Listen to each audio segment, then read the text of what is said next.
Okay, so welcome back, and today we're going to start talking about graphs of logarithmic functions.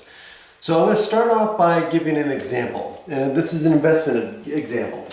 So let's say you're investing $2,500 and you invest it in an investment account that gets continuous compounding and at a 5% rate of return, okay? Let's say 5% per year. And so we know that the formula is an exponential formula that represents the accumulated amount, or how, the future value of that deposit, that investment over T number of years. And so we know that this is going to have an exponential growth that starts at an initial deposit of 2,500. So let's say we have 2,500 here. Right? And so this is going to have a growth that does something like this, exponential, right? That's going to go something like that, right? And so this will tell us, hey, this is the accumulated amount after T number of years. Well, what if I want to know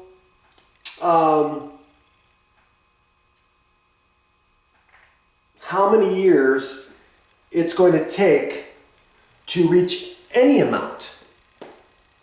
Okay, no matter what amount, okay? In that case, I'm going to have to look at the logarithmic form, right? It's going to have a logarithmic equation, okay? And so if I wanted to find out, okay, well, the number of years for any amount of money, then what I would have to do is I'd have to look at the logarithmic, okay? And the logarithmic function then would look something like this. Let's say there's $2,500 and it's going to look something like this.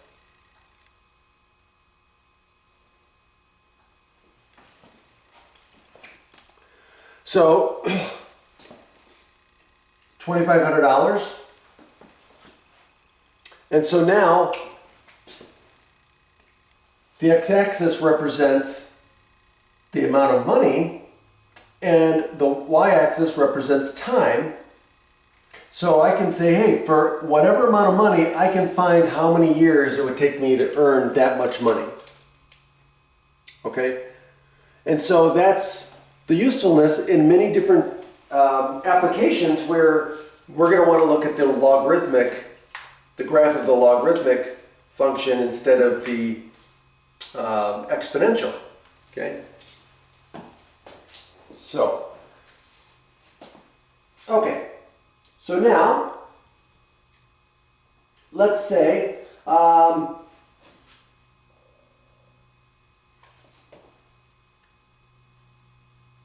if we wanted to know the year for any balance, this is what we would use. And so if we wanted to know how many years it would take for our initial investment to double, then we can find that, right? If we wanted to know how long it would take for us to go from 2,500 to 5,000, well, then we can find that using the graph. Okay? And in this case, it'll be about 14 years. Okay? But again, that's where the usefulness of the logarithmic graph comes in. Now, let's talk about finding the domain of a logarithmic function, and we will do that next time. Okay? And we'll start talking about graphing these and domain and range, and we'll talk further. Have a great day.